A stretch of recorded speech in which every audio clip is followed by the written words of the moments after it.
Well, the clock is ticking with 10 hours to go for Iran and the U.S. to make a deal. President Donald Trump promises to attack Iran's power plants and bridges if his deadline is blown. CBS News Chicago's Lauren Victory is live in the newsroom with the very latest details on this situation in the Middle East. Lauren. Dana, Marissa, the president says an agreement with Iran must include opening the Strait of Hormuz, plus free traffic of oil. He calls the Middle Eastern country an active and willing participant in negotiations.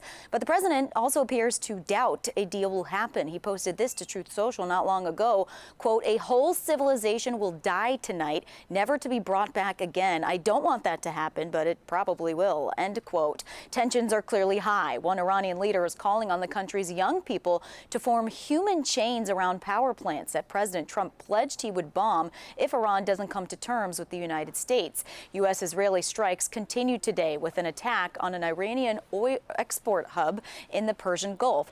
Iranian state media is also reporting explosions on railways, bridges, roads, power transmission lines, and an airport, with at least 18 civilians killed, including 2 children. President Trump spoke to reporters about his threats to escalate the war yesterday.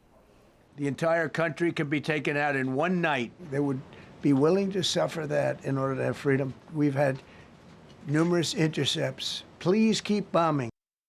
Iranian leaders rejected a 15-point peace proposal from the Trump administration yesterday. The country continues its missile and drone attacks in the Gulf region, including a recent strike that injured 15 Americans at an airbase in Kuwait. President Trump already pushed his timeline back multiple times. Just in the last hour, Vice President J.D. Vance said, quote, there's going to be a lot of negotiation between now and when that 7 p.m. Central deadline hits. Well, stay tuned. For now, live in the newsroom, I'm Lauren Victory, CBS News Chicago. All right, Lauren, thank you so much for that update.